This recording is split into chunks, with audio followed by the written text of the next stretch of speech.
Leitura do dia. Leitura dos Atos dos Apóstolos. Naqueles dias Estevão, cheio de graça e poder, fazia prodígios e grandes sinais entre o povo. Mas alguns membros da chamada Sinagoga de Libertos, junto com cirenenses e alexandrinos, e alguns da Cilícia e da Ásia, começaram a discutir com Estevão. Porém, não conseguiam resistir à sabedoria e ao espírito com que ele falava. Então subornaram alguns indivíduos que disseram: ouvimos este homem dizendo blasfêmias contra Moisés e contra Deus. Desse modo incitaram o povo, os anciãos e os doutores da lei, que prenderam Estevão e o conduziram ao sinédrio. Aí apresentaram falsas testemunhas que diziam: este homem não cessa de falar contra este lugar santo e contra a lei. E nós o ouvimos afirmar que Jesus Nazareno ia destruir este lugar e ia mudar os costumes que Moisés nos transmitiu. Todos os que estavam sentados no sinédrio tinham os olhos fixos sobre Estevão, e viram seu rosto como o rosto de um anjo. Evangelho do dia. Proclamação do Evangelho de Jesus Cristo segundo João. Depois que Jesus saciara os 5.000 homens, seus discípulos o viram andando sobre o mar. No dia seguinte, a multidão que tinha ficado do outro lado do mar constatou que havia só uma barca e que Jesus não tinha subido para ela com os discípulos, mas que eles tinham partido sozinhos. Entretanto, tinham chegado outras barcas de Tiberíades, perto do lugar onde tinham comido o pão depois de o Senhor ter dado graças. Quando a multidão viu que Jesus não estava ali, nem os seus discípulos, subiram às barcas e foram à procura de Jesus em Cafarnaum. Quando o encontraram no outro lado do mar, perguntaram-lhe: Rabi, quando chegaste aqui? Jesus respondeu: em verdade, eu vos digo, estais me procurando não porque vistes sinais, mas porque comestes pão e ficastes satisfeitos. Esforçai-vos não pelo alimento que se perde, mas pelo alimento que permanece até a vida eterna, e que o Filho do Homem vos dará. Pois este é quem o Pai marcou com seu selo.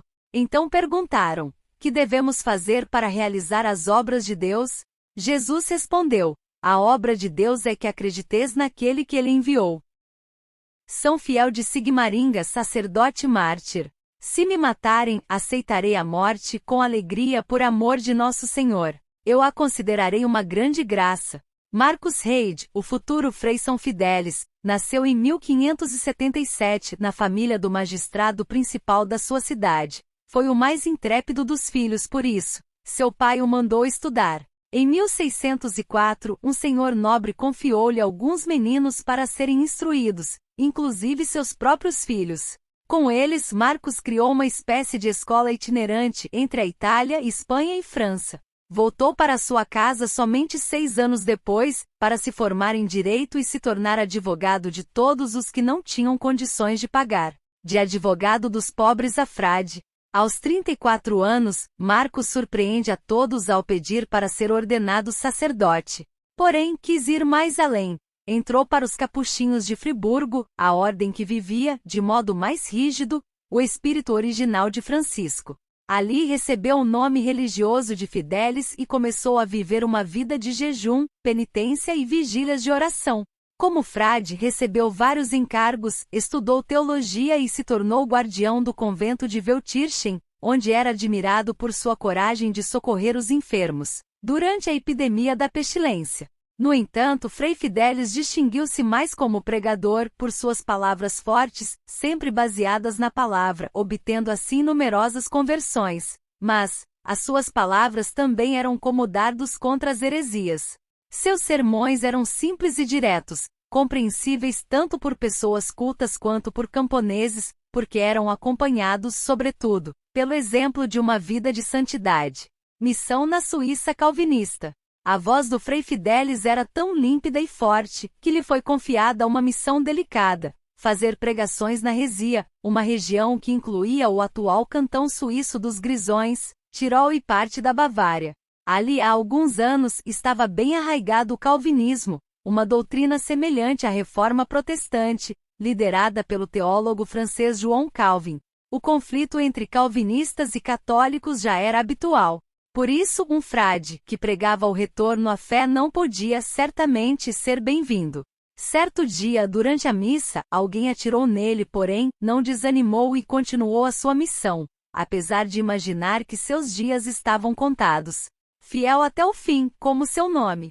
Em 24 de abril de 1622, Frei Fidelis aceitou o convite dos calvinistas para fazer uma pregação em Sévise, sem saber que era uma armadilha. Durante seu sermão, ocorreu uma grande confusão, mas ele continuou sem parar. Quando acabou, ao sair da igreja, foi cercado por uns 20 soldados armados, que lhe mandavam renegar tudo o que havia dito no sermão. Ao recusar a proposta, foi golpeado na cabeça com espadas, que nem teve o tempo de perdoar seus assassinos. Assim foi Fidelis, ou seja, fiel até a morte.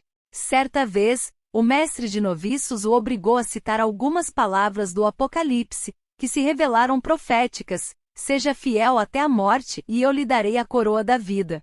Parecia ter terminado ali, mas não foi, porque, como sempre acontece, o sangue dos mártires torna a terra fértil.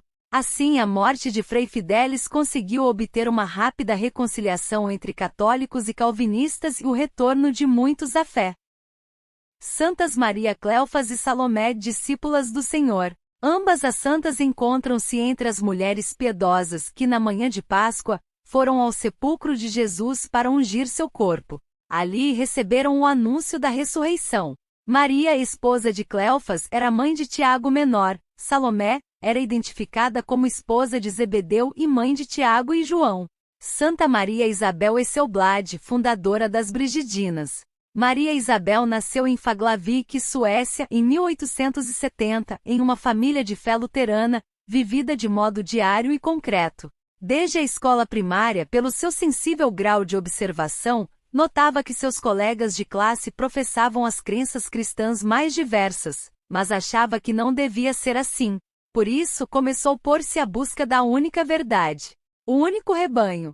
Em seus escritos autobiográficos, emergiu que Isabel ficou fascinada, em tenra idade, por uma frase do Novo Testamento, que se referia a um único rebanho, para o qual o Senhor, bom pastor, reconduziria todos. Passeando pela natureza extensa e sem confins do seu país, começou a se interrogar qual seria aquele rebanho único.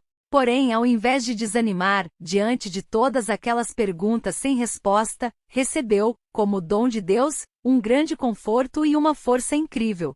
Ouviu até uma voz que lhe fez uma promessa: iria descobrir, um dia, qual seria este único rebanho. Ao sentir a presença do Senhor, tão perto de si, Isabel se tranquilizou. Enfermeira em Nova York. Aos 18 anos, Isabel decidiu emigrar para Nova York para ajudar financeiramente a sua família. Lá começou a trabalhar como enfermeira no Hospital Roosevelt. Seu contato direto com o mundo do sofrimento e da enfermidade a deixou profundamente impressionada.